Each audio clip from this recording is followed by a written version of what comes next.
All right, let's dive right in. Got a big test coming up? Maybe a paper you're trying to finish? Or hey, maybe you just want to sound a little smarter? Well, you've landed in the perfect spot. Today, we're doing a super high-energy crash course, and we're not just learning words, we're gonna crack their secret code. You know that feeling, don't you? You're reading something and bam, you hit a word like unconventional or disproportionate and your brain just kind of short circuits. It feels like running into a brick wall for sure. But what if I told you there's a cheat code, a secret key that lets you break down these huge, scary-looking words into tiny, simple parts you already understand? Well, that's exactly what we're gonna do today. We're gonna master two super powerful tools, prefixes and suffixes. Okay, let's get started. Welcome to Round 1, Prefix Power-Ups. Get ready, because this is where we start building your official word decoding toolkit. So, first things first. What in the world is a prefix? It's actually super simple. It's just a little word part that you stick on the beginning of another word, and its whole job is to change that word's meaning. Think of it like a little magic spell you say at the start. Let's look at some in action. You've got anti, which means against, like in antifreeze. De means the opposite, like defrost. Then there's en, which means to cause something, like to encode a message. And for means before, like a weather forecast. Oh, and see that little star next to dis? Make a mental note of that one. It's going to be important later. And we're just getting warmed up. Now, in can be a little tricky. Sometimes it means in, like in infield. But other times, and here's another one with a star, it can mean not, like injustice. It's all about the context. Then you have inter for between, mid for middle, miss for wrongly, and non for not. So to interact literally means to act between people. See? It's already starting to click. And here are the rest of our heavy hitters. Pre means before. So get this, the word prefix itself literally means to fix before. How cool is that? Sub means under, right? So a submarine travels under the sea. Makes perfect sense. And definitely notice re and un. Yep, two more with those all-important stars. Okay, you've seen the whole list, and I know it might feel like a lot to memorize, but hey, this is an exam review, and every good review needs a pro tip. So, are you ready for the ultimate shortcut? The one tip that's gonna make this whole thing ridiculously easy? Remember all those little stars I told you to watch out for? Well, here they are. These four right here, dis, in, re, and un, are the most common prefixes in basically all of school English.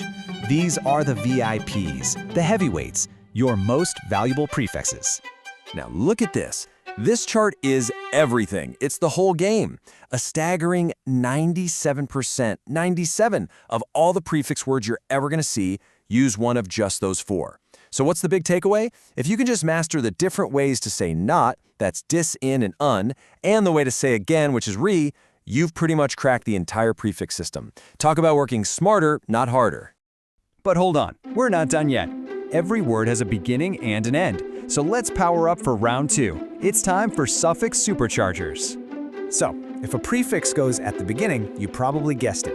A suffix is a little word part you tack onto the end. But suffixes are extra special. They don't just tweak the meaning, sometimes they change the word's entire job, like turning a verb into a noun or a noun into an adjective. They're real game changers. Let's check a few out. We've got able, which means can be done, so something is comfortable.